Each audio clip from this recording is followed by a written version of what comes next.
Vous êtes sur RTL. 14h30, 15h30. On est fait pour s'entendre. Avec Flavie Flamand sur RTL.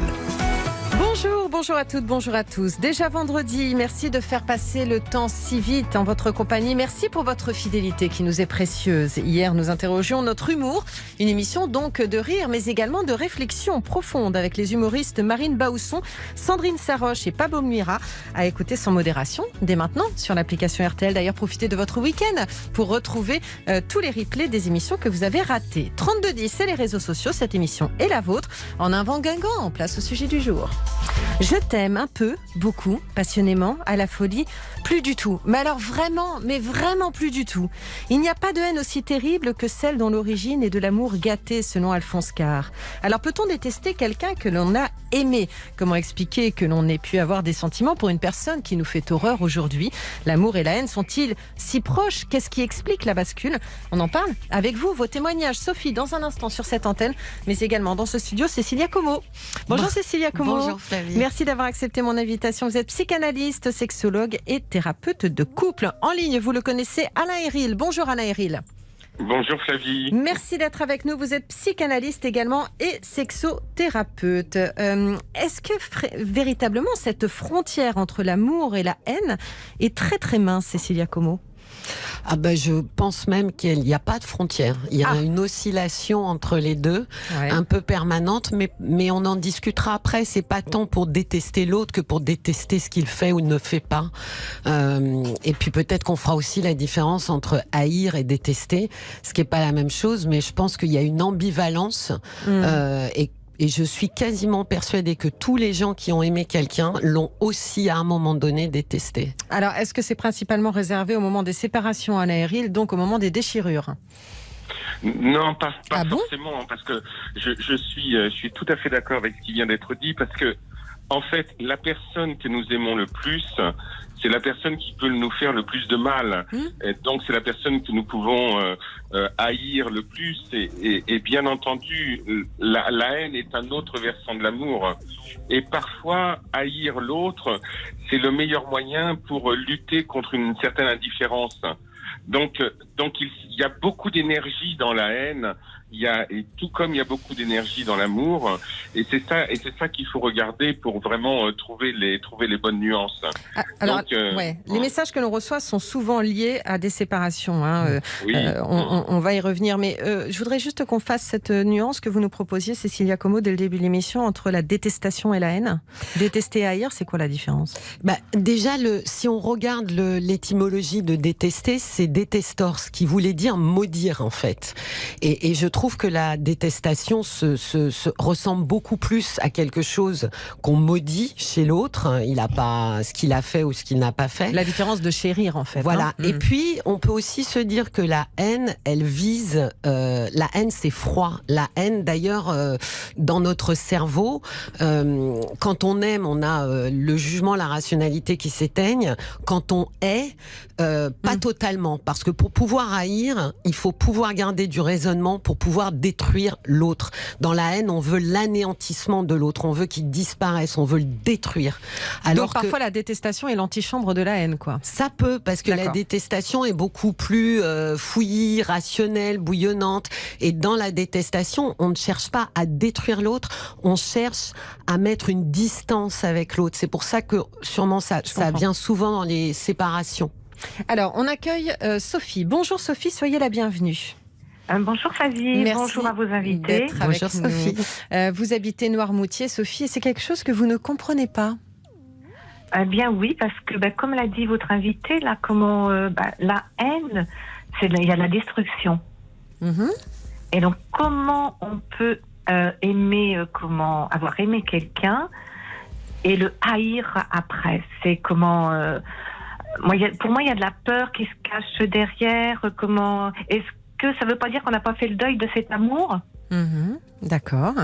Détester, ça vous semble possible, puisqu'on vient de nuancer et de trouver une définition à chacun des propos ?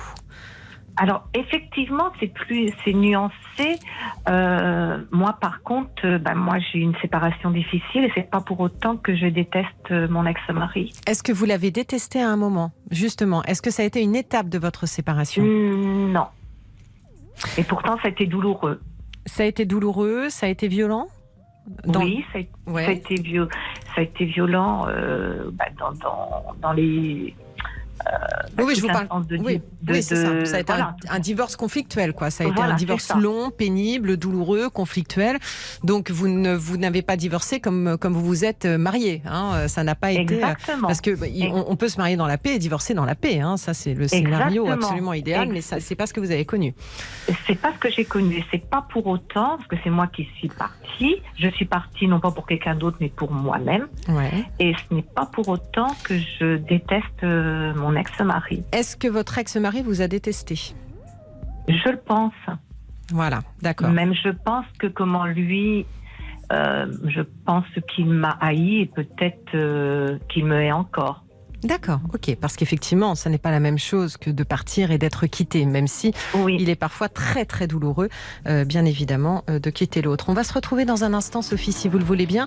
On va poursuivre notre conversation. Il en est une qui vous écoute, c'est Claire. Et Claire, elle vit quelque chose en ce moment qui s'approche justement de la détestation. C'est fou, comme parfois on a vécu avec quelqu'un que l'on a aimé, que l'on a chéri, que l'on a adoré, dont on a eu besoin de l'esprit, de la peau, de la bouche, de l'odeur. Et comme un jour, on le regarde en se disant: mais comment j'ai fait? C'est cette question-là qui nous a amené à réfléchir à ce sujet. Ce sera dans un instant avec vous tous sur l'antenne d'RTL. Nous sommes ensemble jusqu'à 15h30. Flavie Flamand sur RTL. Flavie Flamand sur RTL. Jusqu'à 15h30. Comment expliquer que l'on ait pu aimer une personne presque plus que tout, et puis qu'un jour, on la déteste? Qu'est-ce qui peut expliquer cette bascule qui n'est pas seulement réservée au moment des séparations, quoique, puisque on se rend compte que lorsque l'on vous pose la question, tous les messages que l'on reçoit se situent dans cette période douloureuse de la vie de couple. Cécilia Como, Alain Héril sont nos invités. Sophie, vous êtes en ligne avec nous et vous nous expliquez que pour vous, la détestation ne vous a même pas traversé au moment de votre séparation et de votre divorce douloureux avec votre ex-mari, un divorce conflictuel, violent, pénible, mais qu'en revanche, vous imaginez très bien, et vous l'avez compris, que lui qui a été quitté a été traversé par ces sentiments-là. Est-ce que vous le comprenez quand même, ou est-ce que c'est quelque chose qui vous a toujours dépassé? C'est quelque chose qui m'a toujours dépassée. Vous savez, moi, la haine, ça me fait penser au crime passionnel. Haïr après avoir aimé. Et là-dedans, il y a la destruction. Enfin, bien sûr, quoi. Donc, il y a un dysfonctionnement avec ça. Et haïr quelqu'un qu'on a aimé, c'est... on peut haïr le fait, être très malheureux par rapport au fait. Mais par rapport à la personne, c'est quelque chose, qui me dépasse. Et elle sert à quoi, la haine? Alors justement, on va en parler avec nos invités, parce que pour certains, effectivement, elle a une fonction. Est-ce que vous pensez que verser dans la haine ou dans la détestation, c'est verser dans une certaine facilité? Non. Alors non. Je vais pardonnez-moi, je vais juste au bout, mais justement ça évite de se remettre en question. Ça évite, quand je parle de facilité, c'est que ça évite de se poser des questions en se disant que de toute façon c'est l'autre qui est détestable, mais qu'on n'a rien à se reprocher soi-même. C'est pour ça que je parlais de verser dans la facilité. Oui, je pense aussi, mais je pense que c'est inconscient et ça va avec le fonctionnement des gens et que oui. Ah oui, je pense oui. Oui, que c'est une façon aussi quelque part de se dédouaner, quoi. Voilà. Oui, de rester fort. Ouais. Alors justement. De pas sombrer peut-être. Donc c'est peut-être en ça que c'est une fonction. Bonjour Claire. Vous allez voir. Bonjour Sophie. Flavie et bonjour à tous. Bienvenue. Merci d'être avec nous. Alors une thérapeute peut avoir besoin d'un thérapeute. Oui, exactement. C'est d'ailleurs l'objet de la série En thérapie sur Arte. C'est qu'à un moment donné, effectivement, le thérapeute de cette série a besoin régulièrement d'aller voir un autre thérapeute pour pouvoir parler. Vous êtes en plein dedans, vous Claire. Donc et pourtant vous les connaissez, les sentiments. Vous les appréhendez, mais vous êtes traversée par ce sentiment de détestation. Oui, exactement, parce que je crois que dans une séparation, quand les deux personnes ne sont pas au même niveau de compréhension et surtout d'acceptation, Je pense que on peut vite glisser dans la haine. Moi, je suis quelqu'un de plutôt ouvert. Évidemment, j'aime les gens, mais là, si vous voulez, je suis poussée à bout par mon futur ex. Mari, et du coup j'ai tendance à basculer dans une colère très très forte, voire la haine, et c'est ce qui me permet de tenir debout face à lui et de garder mon cap. Alors voilà, c'est en ça que ça a une fonction selon vous, hein, Claire. Hein, c'est-à-dire que vous appuyez sur cette haine pour pouvoir affronter finalement tout ce qu'il vous fait vivre dans le cadre de cette séparation, c'est ça ? Exactement, parce que je suis thérapeute, je vois très bien qu'il a des problèmes psychiques importants mais qu'il ne souhaite pas prendre en compte. Et c'est quelqu'un de harcelant, de pervers, de manipulateur. Et donc, lorsque je vois son jeu se faire, pour pas glisser vers lui, vers sa confusion, eh bien, c'est la haine qui me permet de garder les idées claires, en fait. Est-ce qu'elle vous dévore, cette haine ? Est-ce que c'est un sentiment délétère ? On n'aime pas être traversé par la haine. Alors, je vous parle pas dans une séparation, mais c'est pas un sentiment très agréable. Oui, c'est pas agréable du tout. Après, en général, je vais me calmer, je sors, je vais prendre l'air, et puis je tiens grâce à mon fils parce que je veux pas qu'il voit sa mère péter un plomb. Voilà. Il faut protéger les enfants, c'est essentiel, ça. Ouais, voilà. Donc, mais bon, je dois dire que la moitié de notre vaisselle y est passée. Je me suis dit que comme dans les films. Mais comme dans les films, et je vous assure que la vie ça fait un bien fou. Et je me suis dit de toute façon que ça me fera moins de cartons à faire au bout d'un moment. Voilà. Vous allégez le déménagement. Oh, pardon. Alors, l'humour peut t'aider aussi. L'humour peut t'aider. L'humour, ça sauve de tout. Alors, Sophie, vous voyez en fait à travers le témoignage de Claire. Claire, c'est vous qui pardonnez-moi, qui êtes partie ? Oui, je suis partie en fait, justement à cause de ces problèmes psychiques où tout était clair d'un seul coup et voilà. Voilà, ok. Donc 2 femmes, vous voyez Sophie, qui effectivement, vous n'avez pas forcément le même rapport et pas forcément le même besoin d'émotions négatives, celles qu'on appelle les émotions négatives, qui à mon sens ne le sont jamais. Mais vous n'avez pas besoin de vous appuyer là-dessus, Sophie. Et quand vous écoutez Claire, est-ce que ça vous éclaire justement sur ce qu'elle traverse ? J'entends très bien, comme elle dit, c'est comment pour elle, c'est sa façon de tenir, quoi. Comment. Alors que moi, effectivement, j'ai sombré. Ah. D'accord. Moi, j'ai sombré. J'ai pas touché le fond grâce à mes amis, comment je suis très très bien entourée. Et puis moi, j'ai vu une thérapeute également. Mais j'entends bien. Vous avez glissé, quoi. Ouais, je comprends. Oui. Ah oui, je comprends. Oui, donc effectivement, peut-être qu'en ayant recours d'une façon ou d'une autre, mais c'est peut-être pas dans votre nature à ce sentiment-là. La colère, pour me mettre en colère, il m'en faut vraiment énormément. Et casser les assiettes, non, je sais pas faire, quoi. Bon, écoutez. Peut-être que vous essayerez un jour. C'est vrai qu'il paraît que ça peut soulager. En tout cas, mesdames, vous allez pouvoir dévorer des chocolats. Voilà, ça va être la petite douceur du week-end. C'est super gentil. Voilà. Ça calme les esprits. Vous savez, un petit chocolat Jeff de Bruges de la part d'RTL, ça apaise les mots. En tout cas, je vous remercie et l'une et l'autre de nous avoir appelés et éclairés. Je vous embrasse. Prenez bien soin de vous, Sophie et Claire. Et restez à notre écoute car on n'en a pas terminé, évidemment. Je vous embrasse. À bientôt. Pareillement, à bientôt. Au revoir. On est fait pour s'entendre. 14h30, 15h30. On est fait pour s'entendre. Avec Flavie Flamand sur RTL. L'amour et la haine sont-ils si proches ? On se pose la question aujourd'hui. Qu'est-ce qui fait que l'on a aimé une personne intensément et qu'un jour, on la déteste ? Mimi nous écrit « La haine n'amène à rien. Mon compagnon m'annonce faire un break car il n'a plus les mêmes sentiments pour moi. Et puis, il m'apprend qu'il a fait une nouvelle rencontre. Pour l'instant, je n'arrive pas à le détester. Je pense que cela va être une passade. Peut-être suis-je naïve et trop amoureuse, mais je crois aussi à une possibilité de se retrouver. Mais j'avoue que parfois je parle seule en le traitant de con, je pense, et autre nom d'oiseau. Un C avec des petits points, à mon avis, on est dans ce domaine-là. Et autre nom d'oiseau, oui, ça fait du bien. C'est normal, c'est sain d'en vouloir à l'autre. Néanmoins, est-ce qu'il faut verser dans la détestation ? Les avis sont très différents sur nos réseaux sociaux. Alain Héril, vous avez entendu les témoignages il y a un instant de Sophie, qui n'est pas traversée par ses sentiments, et de Claire, qui, elle, s'appuie sur ce sentiment comme le tuteur de sa résilience dans une séparation visiblement très compliquée. expliqué. Oui, ces 2 témoignages étaient très intéressants. Et je trouve qu'il y a un mot qui a été prononcé, c'est le mot colère. Et que la haine, la détestation se nourrit justement de cette colère-là. Mais la colère, elle est en place, me semble-t-il, parce qu'il y a un mythe relationnel qui s'effondre, un mythe sur lequel le couple s'était basé, et puis qui, à un moment donné, pour X raisons, disparaît, s'édulcore. Et là, il y a quelque chose qui est presque un mécanisme de défense qui se met en place à travers la colère. Et moi, je pense quand même que détester l'autre, c'est une manière de continuer à le faire exister, de continuer à lui donner de la consistance, même si c'est pour lui jeter des noms d'oiseaux ou casser la vaisselle. Mais il y a quelque chose qui se joue là, qui est un combat pour rester encore en lien avec le mythe du couple.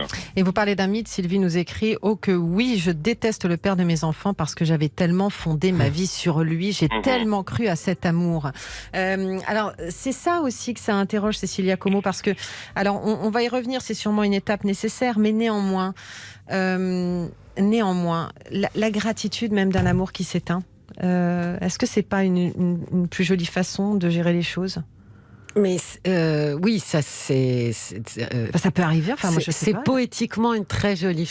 C'est-à-dire que ça existe. Hein, ça existe dès lors que c'est là où il y a la rareté. Ce que Claire disait, c'était l'acceptation. Mais c'est extrêmement rare de vouloir d'être en désamour au même moment. Ça, je pense que ce timing. Et puis, je pense que ce que disait votre auditrice, il y a cette notion très forte de je te déteste pour avoir déçu. Mais déçu quoi ? Et en fait, c'est vrai que c'est déçu mes illusions sur toi, déçu ce que j'avais projeté. Donc c'est quand même quelque chose qui s'effondre pour beaucoup de gens. Et effectivement, comme dit Alain Héril, il y a une organisation défensive ou compensatrice face à un événement qui est perturbant, parce que c'est pas ce que j'avais écrit, on va dire, et qui permet vraiment de rester debout. Regardez Claire. Elle disait que pour se redresser, elle avait besoin finalement de le détester, mais lui, puisqu'il la traite en objet, c'est aussi de cette manière-là, c'est en le détestant qu'elle se repositionne en sujet. Exactement, parce que là, on parle effectivement d'une femme, et on y reviendra, parce que la détestation revient aussi dans les messages de femmes ou d'hommes, mais bon, là, c'est plus des femmes, qui ont subi des maltraitances, qui ont subi des violences physiques, qui ont subi des violences verbales. On est à chaque fois dans un scénario principalement dramatique, je dirais, hein, et complètement hors norme, quoi. Enfin, et c'est pas que je tiens particulièrement à avoir raison, mais il y a quand même de la détestation un peu tout le temps, un peu partout, parce que quand Sophie dit moi je ne sais pas être en colère, mais par contre je me suis effondrée, en fait sa détestation s'est retournée en elle, à l'intérieur d'elle, elle s'est effondrée parce que cette colère qu'elle ne pouvait pas avoir contre lui, en revanche, elle a su la retourner contre elle. Et c'est souvent comme ça que les gens s'effondrent. Ils n'éprouvent pas de sentiments négatifs vers l'extérieur. En revanche, ils sont retournés à l'intérieur. Donc, pour aller mieux, j'ai presque envie de dire, il faudrait quand même pouvoir un peu détester l'autre, quoi. Alain Héril, Isabelle nous écrit je sais qu'il ne faut pas, mais je ne peux pas m'en empêcher. C'est plus fort que soi parfois. Hein. Oui, c'est plus fort que soi, mais c'est vrai que c'est important d'arriver à externaliser les choses à travers des mots, à travers des comportements, parce que sinon la haine retournée contre soi, c'est quelque chose qui ronge et qui crée effectivement des états qui peuvent être rapidement dépressifs. C'est aussi ça qui est en jeu, quoi. Le problème, c'est pas la haine. Le problème, c'est de rester enfermé dans la haine. Oui, la haine, c'est quelque chose qui se traverse et c'est un processus de deuil. Vous avez parlé, Flavie, tout à l'heure de résilience. C'est ça, mais pour que la résilience ait lieu, il faut traverser la haine et puis pour passer à autre chose. C'est une étape. Alors, ça revient dans beaucoup de messages, hein, effectivement. Ça n'apporte rien, mais c'est une étape. On y reviendra dans un instant sur les messages d'Annick, de Vicky et de Nymphéa. Et puis, juste après les informations avec Sébastien Rouxel, Ludivine nous expliquera jusqu'où la détestation a pu l'amener. Parce que parfois, ça n'est pas simplement un sentiment, sentiment que l'on garde pour soi, c'est un sentiment que l'on exprime de bien des manières et parfois pas les plus jojo. Hein. Voilà, j'espère qu'elle n'en prendra pas ombrage, mais c'est une réalité. Dans un instant, Ludivine, non pas, moi je dis toujours la voyelle pour le féminin de voyou. Ludivine, la voyelle qui a fait des choses pas bien, sera avec nous sur cette antenne. À tout de suite. Flavie Flamand sur RTL.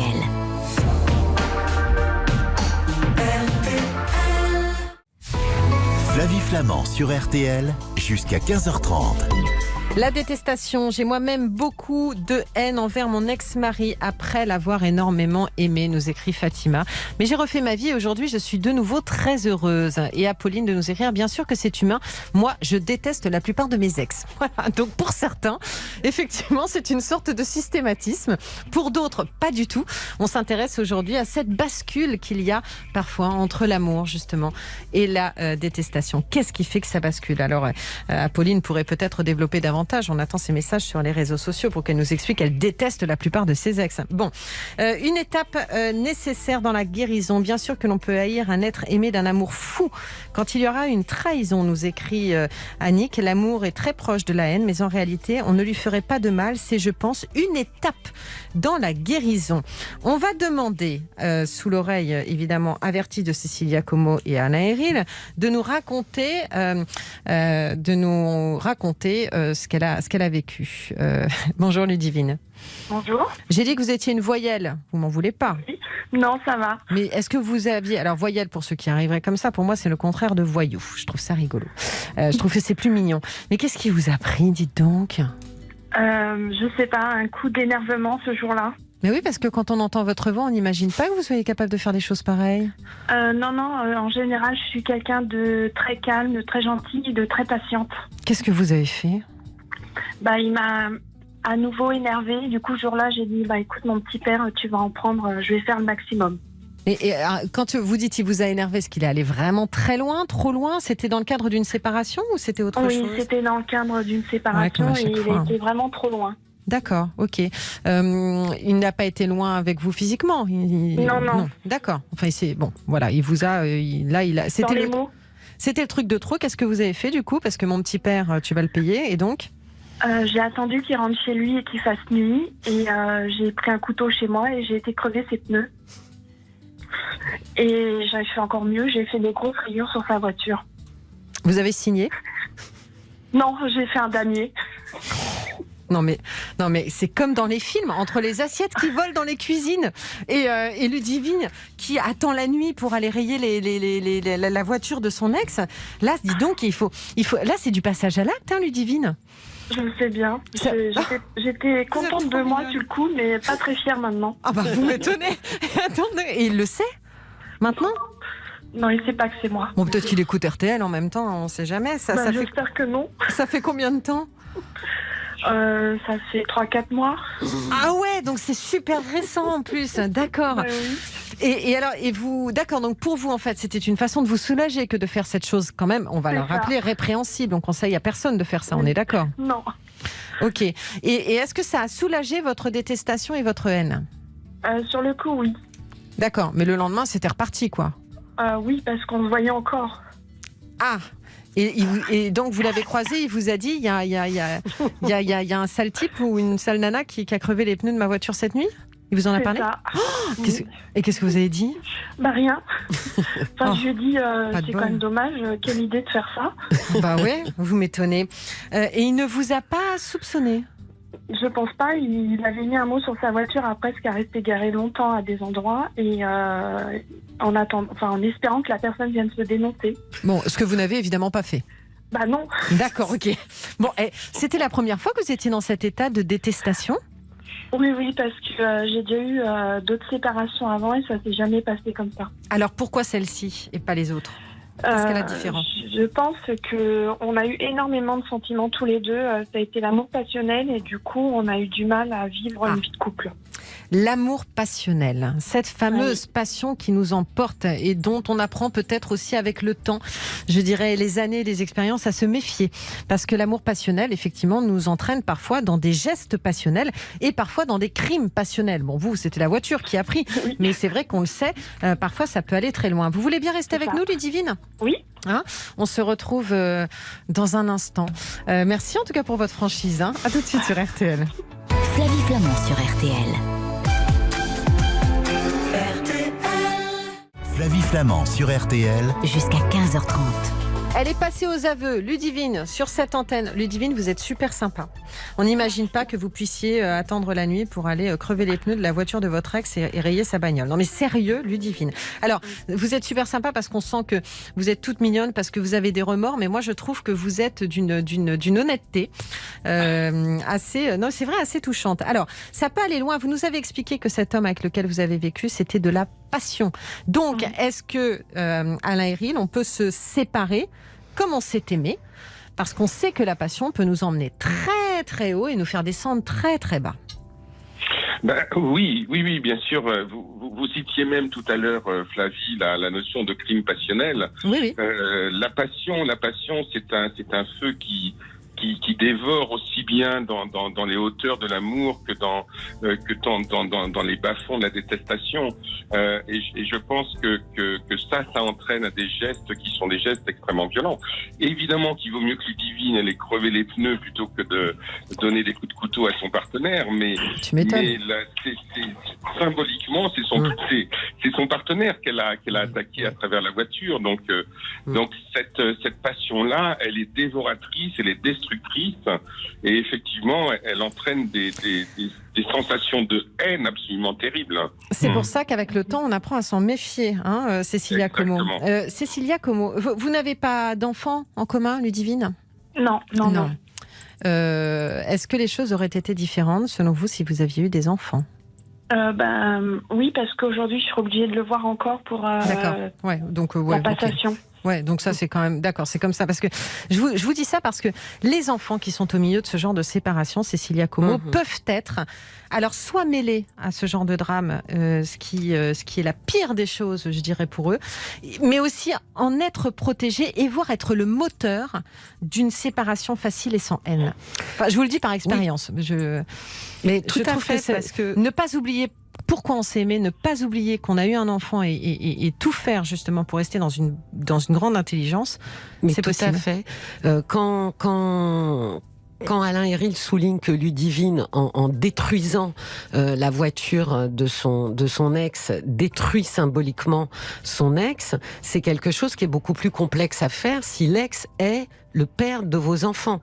Vous allez réfléchir à la destruction symbolique, et on ne parle même pas de la destruction réelle, mais là il y a un arrêt, c'est-à-dire qu'il y a une frontière. Je peux détester l'amoureux, ou haïr l'amoureux, et vouloir le détruire au travers des objets qui lui sont chers, sa voiture, j'imagine, mais je ne peux pas détruire le père de mes enfants, je ferai d'eux un orphelin.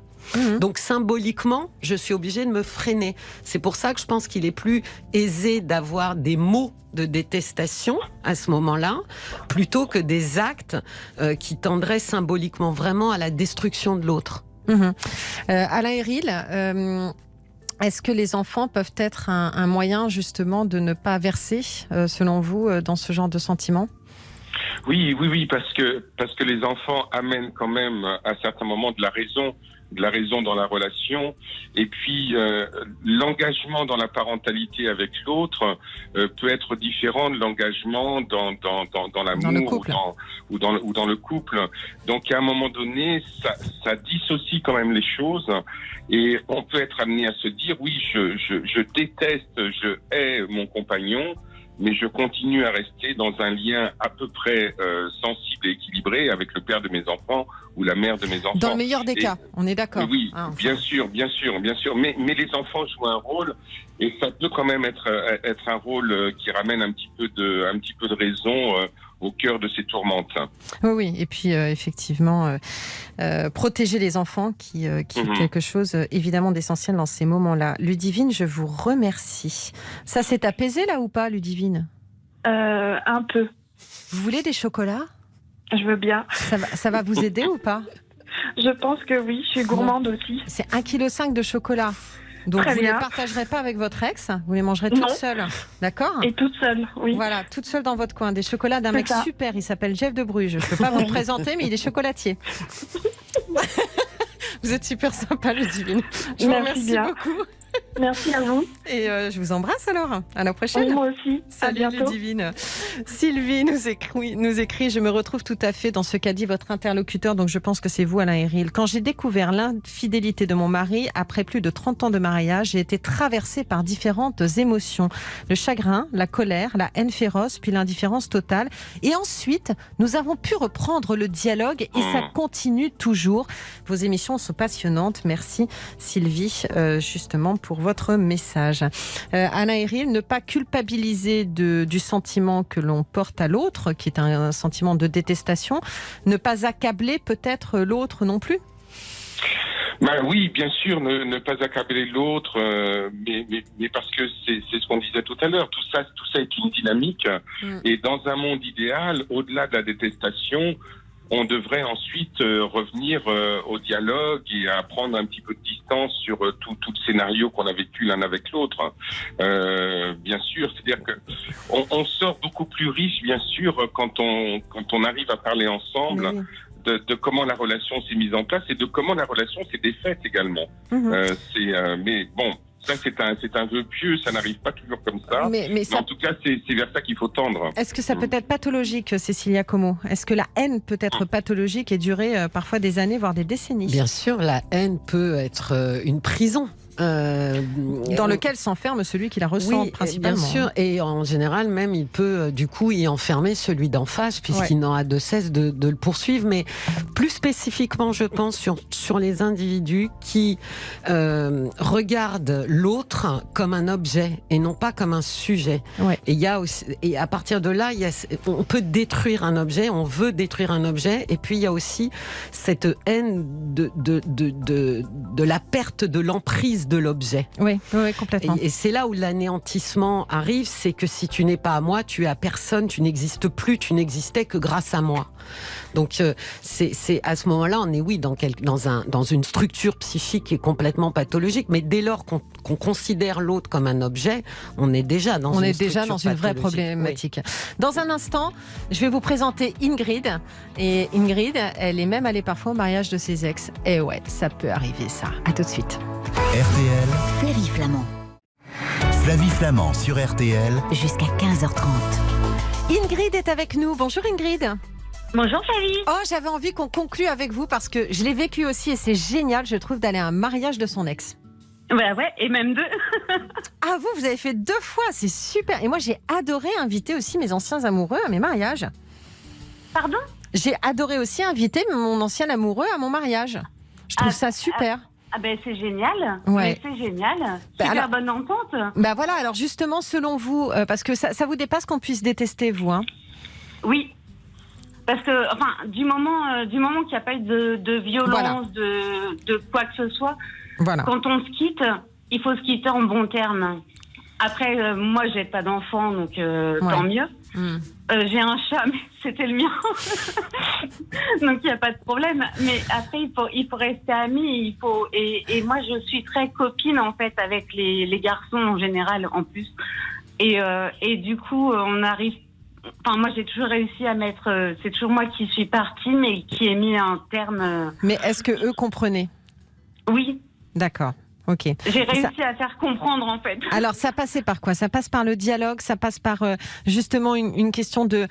Alors, je ne critique pas ceux qui à un moment donné sombrent dans ce genre de sentiments, mais est-ce que vous pensez que ça passe par un effort constant d'intelligence ? Oui, parce que moi, je me suis rendu compte à chaque fois que c'était pas ce que j'attendais.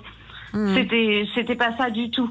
Donc, il y a eu des fois, pendant 1 ou 2 semaines, c'était un peu dans le conflit et je me rendais compte que ça servait absolument à rien du tout parce que ça n'aboutit pas et ça change pas les choses. Et là, moi, depuis 3 ans, je suis presque 3 ans, je suis heureuse. Et y a même mon ex-copain qui est encore venu au mois de novembre venu y passer un week-end sur le canapé à cause du couvre-feu, le temps de remonter en Normandie. Donc, ouais, mais c'est beau quand ça se passe bien. Comme ça. Voilà, quand ça se passe comme ça, alors ça n'est pas facile, hein, mais ce qu'on entend, Ingrid, c'est que vous avez ça demande un effort conjoint. Alain Héril, ça va être super rapide, hein, parce qu'on va arriver à la fin de notre émission. Mais en fait, effectivement, c'est aussi une question de tempo. Quand on a en face de soi quelqu'un qui ne veut pas faire l'effort de l'intelligence, on n'y arrive pas. Là, en l'occurrence, oui. Ingrid a aimé des gens qui lui ressemblaient dans la... Exactement. Et puis, ce que dit Ingrid, c'est effectivement le fait que il y a derrière tout ça un respect de l'histoire qu'on a vécue ensemble. Ouais, la gratitude même. Cette histoire, elle s'est terminée plus rapidement que prévu. Et il y a effectivement de la gratitude, mais c'est de la gratitude vis-à-vis du mouvement de la vie, je dirais de manière générale. Ouais. Merci beaucoup en tout cas Alain Héril d'avoir passé ce moment avec nous. Merci pour ce moment. Je rappelle votre livre Aimer aux éditions Marabout. À bientôt Alain Héril. À très bientôt Flavie. Je vous embrasse. Cécilia Como, le mot de la fin. Je pense qu'il faudrait choisir ses amoureux en vue de les quitter. Ouais, alors ça c'est une question. Non mais tout à l'heure on disait effectivement parfois j'ai tout fondé sur cette relation. Voilà, est-ce qu'il ne faut pas envisager, toujours vivre en envisageant que les choses, tout est possible, non ? Je pense que c'est et choisir des gens qui sont capables effectivement de l'entendre de cette manière-là. Je confirme. Et vous confirmez tellement bien Ingrid et c'était tellement sympa de parler avec vous que je vais vous présenter Jeff de Bruges qui va vous envoyer 1,5 kg de chocolat pour le week-end de Pâques. Par contre, je quitterai pas mon copain pour lui. Hein. Il a quand même des arguments, hein, Jeff de Bruges. Hein. Merci beaucoup. Mais je vais le croquer. Merci Ingrid, prenez bien soin de vous. Merci à vous pour votre témoignage. Cécilia Como, je conseille votre podcast L'intimité en question que l'on retrouve évidemment sur toutes les plateformes. Merci à vous d'avoir été avec nous aujourd'hui. Moi, je voudrais vous remercier pour cette semaine qui a été variée et passionnante. C'est le week-end, alors rendez-vous demain dès 9h15 pour Nous Voilà Bien. C'est votre magazine Conso.